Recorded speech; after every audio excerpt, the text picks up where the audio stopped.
Hello and welcome to your Big Creative Life podcast. I'm Katie Wolf. We're back in the co-working space today. I'm doing a Instagram story little, spend the day with me thing where I'm posting on my stories everything I'm working on. And it's funny so I don't work 9 to 5. I don't have traditional hours because I work for myself and I can set my schedule for the most part. I do have a few calls with clients that I'll have, but other than that, I set it for myself. And I didn't actually start working until 10:30 this morning, and I almost put something on Instagram that was like, this is so late, I know, because I had a workout class this morning and then I was stuck behind a train, and it's almost like I was going to apologize to everyone for not starting until 10:30 or whatever. And it's like, what? It's so weird. It's just 2.5 years later. I quit my job 2.5 years ago, and I still have this programming about what a typical work day should be, and all of this stuff about I need to hustle and I need to show that I'm busy and I need to show that I'm productive. And it's like, it's just so stupid. It's so stupid. I don't need to be performing work for anyone because who's gonna, I don't know, it's like I want someone to give me a stamp of approval for that, which is so silly. So today I'm working from 10:30 to 5, maybe 4:30, because I have to stop at CVS to get something and then go pick up my daughter at daycare. And then I might do another 30 minutes of work when I get home. I might not. We'll see. I don't have anything due tomorrow, so it's not like I have to, but yeah, and then tomorrow I will probably start work at 7:30 because Sam's going to get up with Audrey and I'll be able to get started right away. So it just varies. But yeah, anyways, it's been kind of fun to share what I'm working on. And I just shared that I'm going to record a couple podcast episodes. So today we're talking about something that I think is so interesting to talk about. Y'all know I love talking about characters, and I've never done a podcast specifically on morally gray characters, and it was an idea that someone submitted a couple of months ago actually, and then this episode topic just kept getting pushed because there were other things that I had planned or wanted to record or whatever, and so yeah, it's as good a time as any. Let's talk about morally gray characters. Before we do that, real quick, I just want to remind you, if you are listening to this on the day that this is released, let me look at my schedule quick and make sure that I've got the dates right here. So October, yes, okay. So October 8th, this episode will come out. And if you're listening to this on the week that it comes out, Novel Jumpstart is officially open for enrollment. Novel Jumpstart is a program takes place over 8 weeks, and it's to help new writers write the first 50 pages of their book. It kicks off officially on October 14th. That's the start date for the program, and it goes for 8 weeks. You get access to an online course. There's a Discord group where you can be in community and getting accountability with the other writers who are in the group. The max, I'm gonna cap it at 8 people, so there's only 8 spots open for this. The online course, the Discord group, we have a coaching call that happens every week. It's happening every Wednesday at 1 p.m. Central.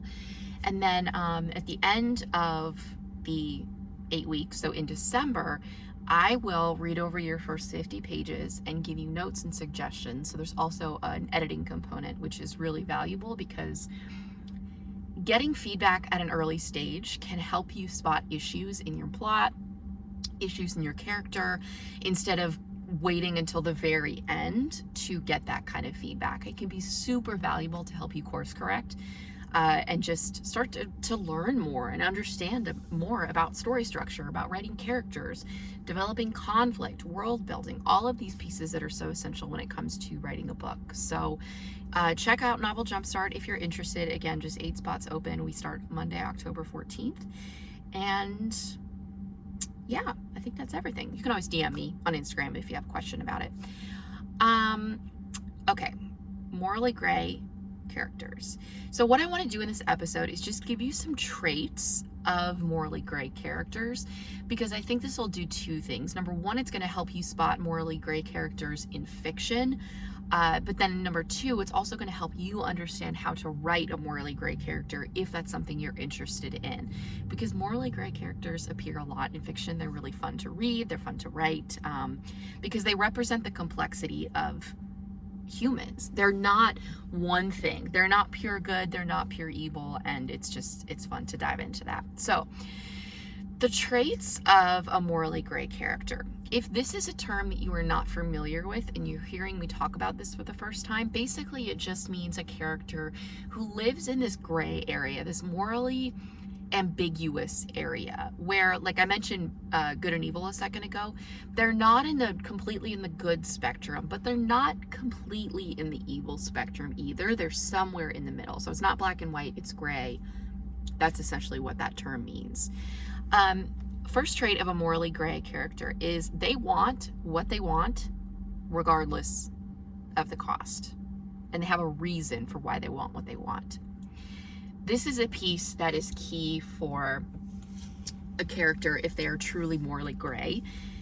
They are very clear on what they want, which if you've heard me talk about characters before, you know that this is something I recommend for all characters. It is having some kind of goal or motivation, something that's propelling them forward in the story. Like, what does your character want? But it's really true for morally gray characters. They have things that they want, and they want those things regardless of what it costs to get that thing. If you think about a traditional kind of hero, like the good guy, the good girl, that sounds weird to say it sounds like a different meaning, but the good person, the good character, right? The protagonist in the classic kind of hero's journey that we think about. This person, yes, they have a goal, yes, they have a motivation, something that they want in this story, but they're not going to go to any length to get that thing. They do still have this moral code that prevents them from making decisions that will cause suffering for other people. Whereas a morally gray character doesn't have those same issues. They're not wrestling with that decision the same way that a pure kind of like good soul, a good character would. They know that there are going to be consequences for their decisions, for their behavior, their actions, but they don't care because the things that they want, it outweighs whatever the negative cost, whatever the consequences might be. So figuring out what this character wants is going to be essential in the writing process, because it's going to affect so many other things in terms of the character's decisions, behavior, etc. And this is true. I mean, real quick, let me just say when I'm talking about traits here, I'm focusing more on traits of morally gray characters who are either the main character or an important character in the book, like an important side character. So it can work for either. Love interest, anything like that. So they want what they want when they want it, regardless of the cost, and they have a reason for why they want what they want. They do have, trait number 2 is they do have a code of morals, but it's just that those morals, that moral code, may not match anyone else's. It might not match society's code of morals. If you think about our world that we live in, our society, I mean, yes, this varies a bit depending on where you live, but for the most part, we have a kind of cultural, societal understanding of like what is good behavior and what is bad behavior. And a morally gray character, if you're writing them in our world, their actions, decisions, their thinking might not necessarily line up with that code of morals that the rest of us kind of operate under. But they do still have their own code of morals. Going back to that whole spectrum of good versus evil, your morally gray character is not all the way over on the spectrum of pure evil. Because if you have a character who is just pure evil, they do not care. They literally do not care who suffers. They're not doing anything out of love. They're not doing anything to protect anyone. Like they're just pure evil. They probably don't really have a code of morals, a code of ethics that they operate under. But a morally gray character does. It's just that their definition of those things is looser.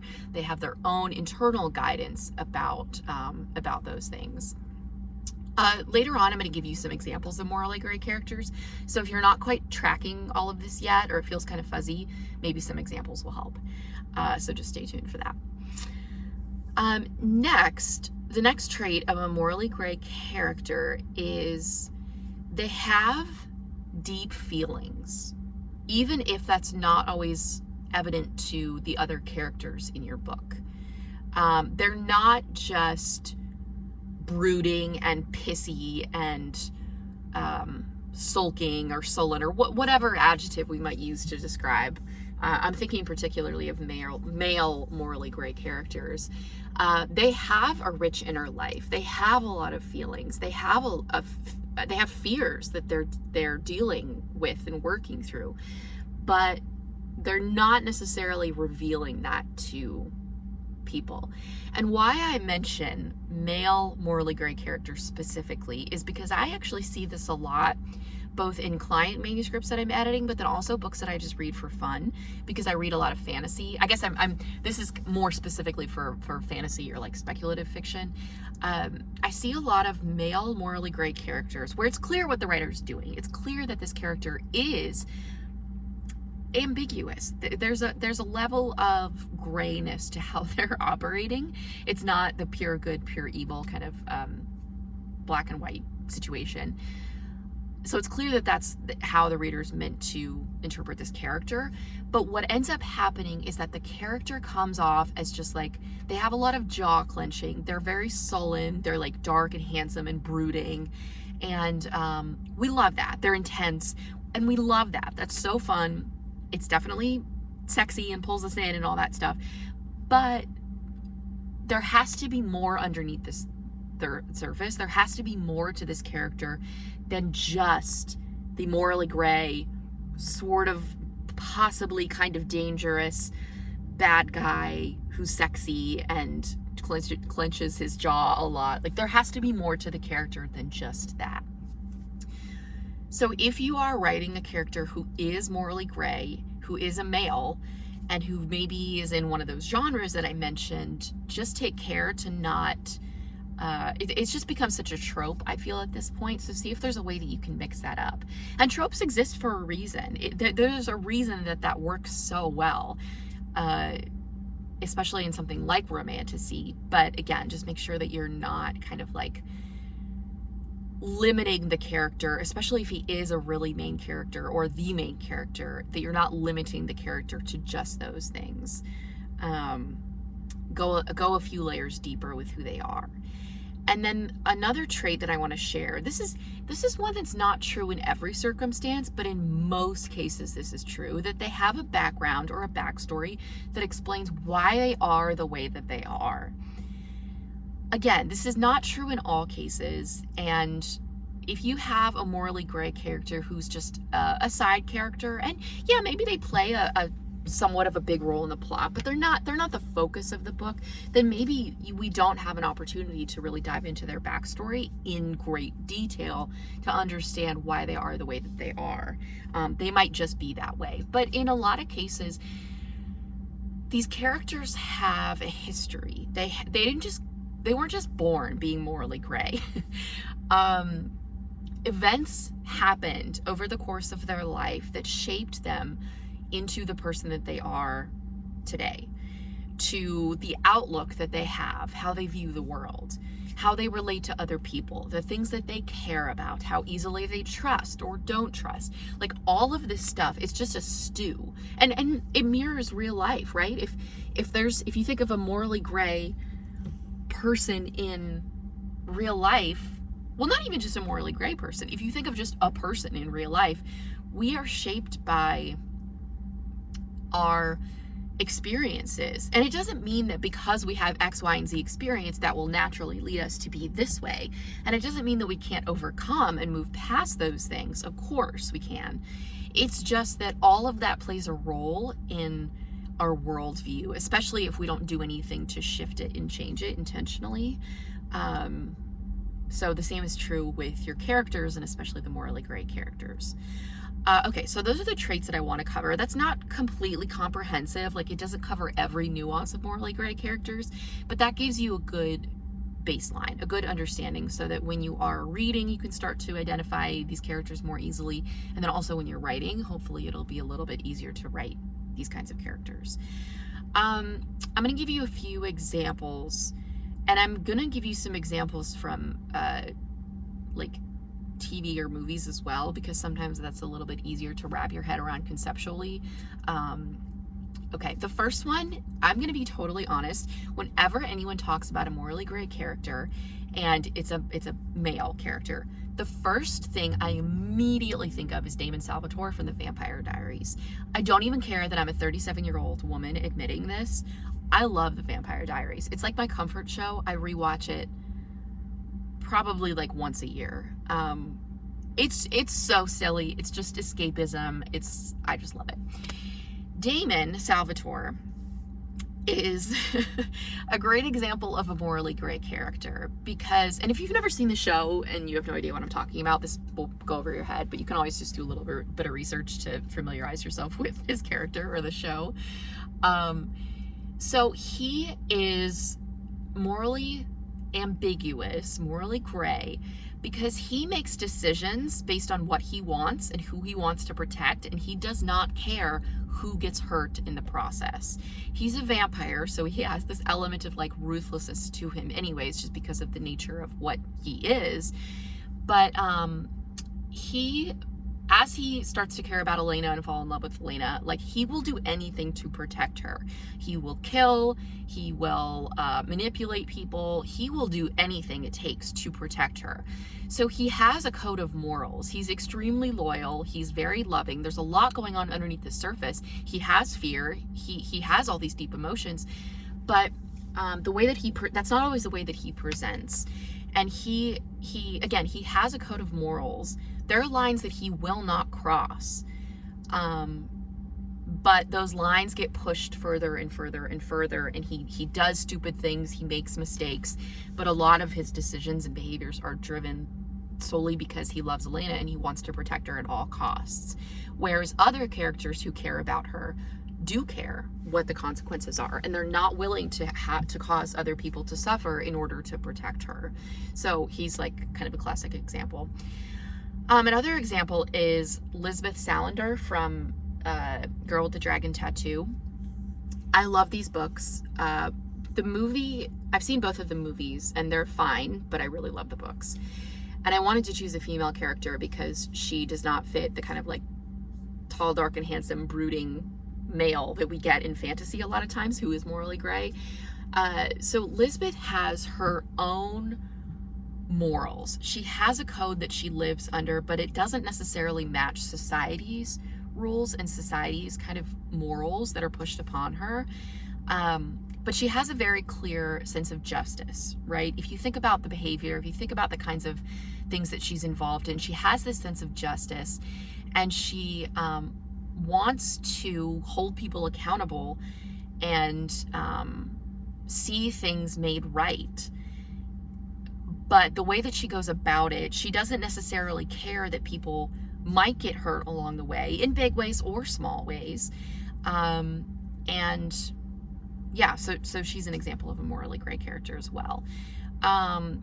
If you want more examples of morally gray characters, there's, I'm sure, a lot of good resources on like Google or something that you could look at if you want some from movies or TV shows or books or whatever. But yeah, morally gray characters, like I said in the beginning, are really fun to read about because there's a complexity to them that mirrors real life and makes a character feel real and authentic. It makes the world and the book feel real and authentic. And they're also fun to write. They're really fun to write. I was going to share about my own experience writing one, but I'm actually not going to because it plays into it plays into a mystery in my book that, I mean, at this point, who knows if it will even get published, but I want to hold off on that. So yeah, I think that's all I'll say about morally gray characters. Keep these traits in mind. Look for examples when you are reading or watching stuff, because it'll get easier to spot. And you can also start to see different versions of morally gray characters. Like I said, they're not all male and tall, dark, and handsome and brooding and doing whatever they want to, or whatever they need to protect the person that they love. That's just kind of like the most common iteration that we see of this. So All right, thank you for listening. I hope that this was helpful, and thank you to whoever suggested this as an episode topic. I will catch you next week.